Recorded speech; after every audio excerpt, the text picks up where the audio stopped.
The problem here is that it's not really clear what the boundaries should be in x. If I go from -3 until they intersect in quadrant 1, that's 1, 2, 3, 4, 5. If I try to find the area under the curve from -3 to 5, how do I handle this part under here? And which part of that actually gets to count?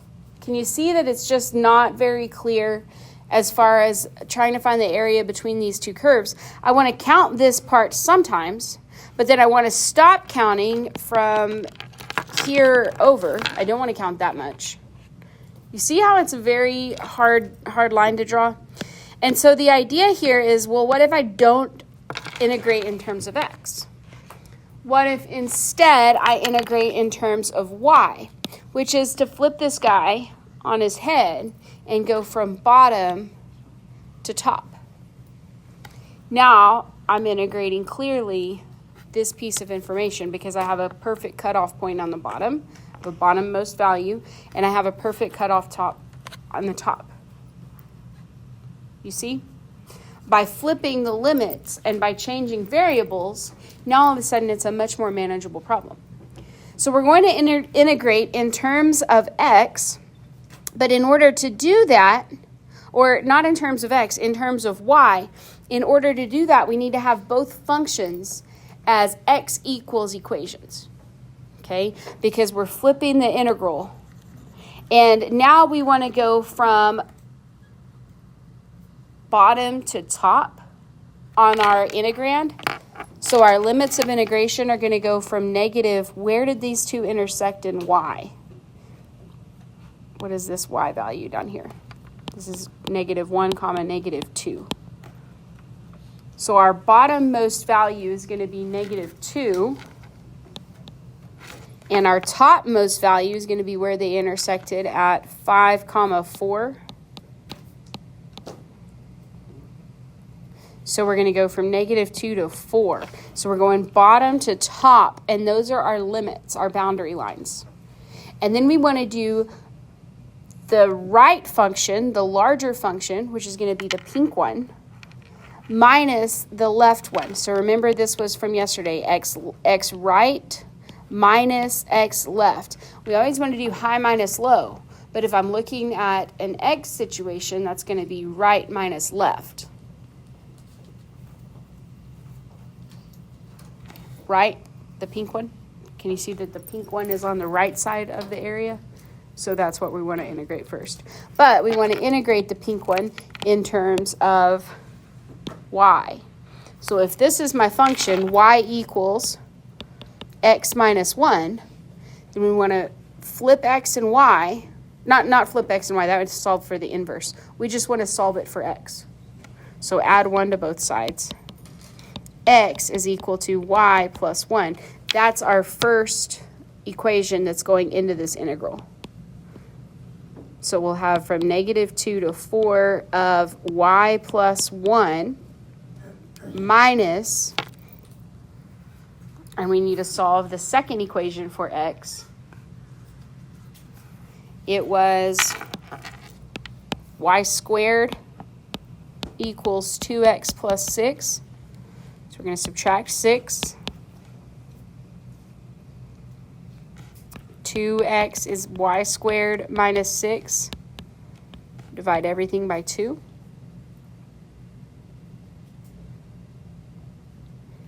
So you could have half y squared minus 3.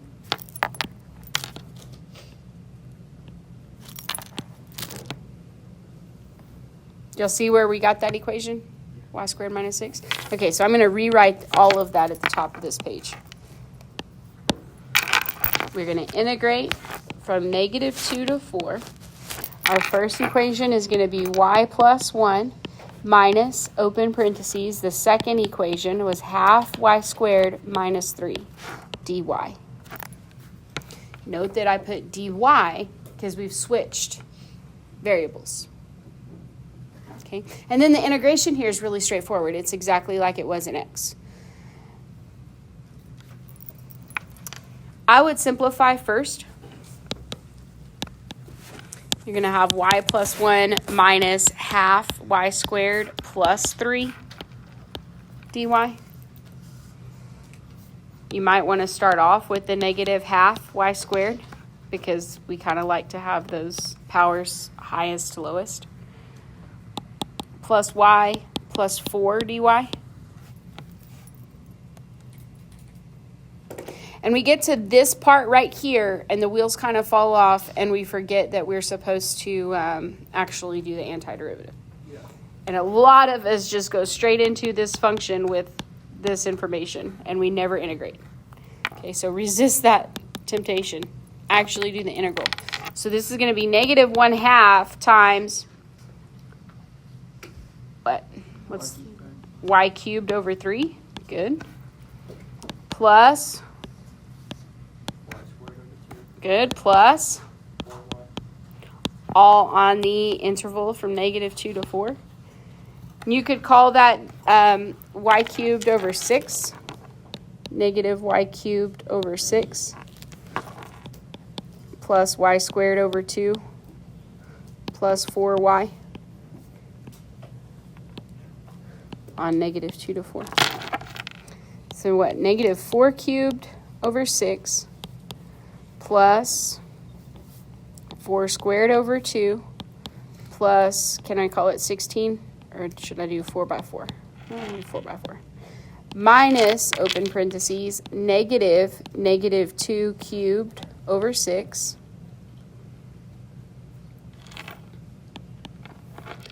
plus negative 2 squared over 2 plus 4 times -2. I ran completely out of room. It's awesome. Mm-hmm. What's negative 4 cubed? Y'all get 16? I mean 64?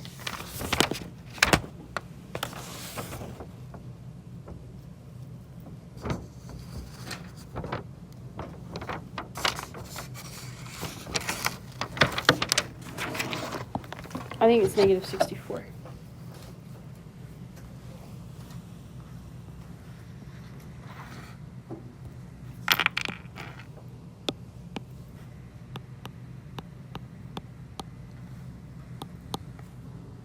(16 over 2 is 8.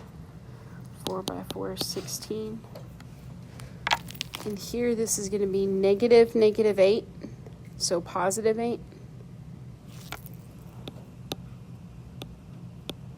Aren't there 3 negatives?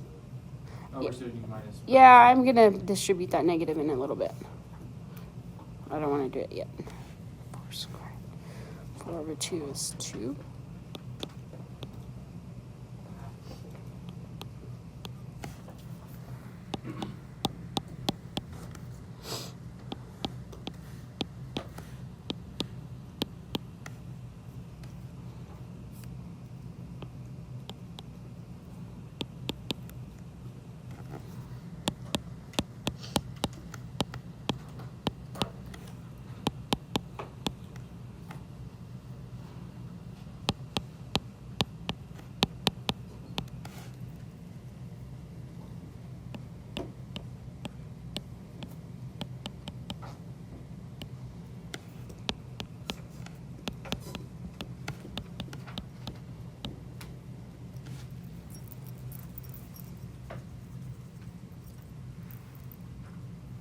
I get 18.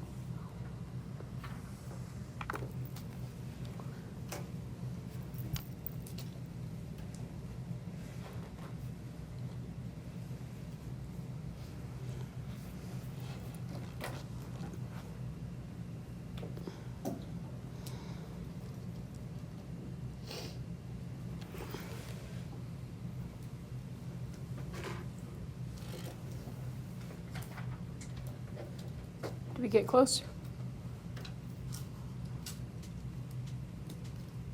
Did y'all do it? Did you give up on it? Don't be a giver-upper. No. I just didn't type it in. Never. He's an Aggie. Persevere. I just didn't type it in, but I understand it all. So. Well, I didn't type it in either. What do you mean type it in? What are we typing in? Oh, I suck at math. Okay. All right, so I want to sum up some things really quickly. If my variable is x, dx, then we want to integrate from left to right.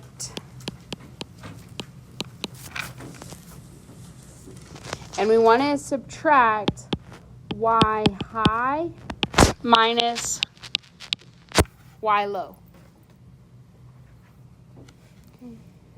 From left to right, y high minus y low. That's what we've dealt with all year long. This would be from left to right, and we might have a function here and a function here. And we would want to do y high minus y low. Questions on that? Okay. But then what if it's easier to evaluate if I flip it? Then we want to go from bottom to top in y. And we want to go from x right to x left, dy.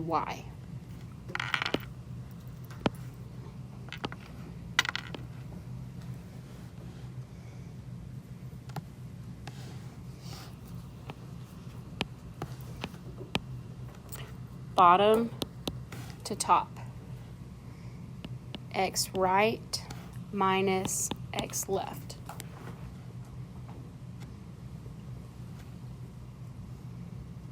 And you rewrite your equation, solve them for x instead of having them solved for y. You're not finding inverses. You're just solving for x. Cool? Okay, so that wraps up 6.1. The rest of today is a work day. We'll try to do 6.2 when we come back in here on Monday. If it happens, if it doesn't happen, I'm blaming you and my mom. Isn't there supposed to be like a bunch of snow? See, now it's not. Now it's not. Now it's not. The more you talk about a snow day, the less it happens. Now it's not. It's not happening. Take your stuff home this weekend so you can work. Okay?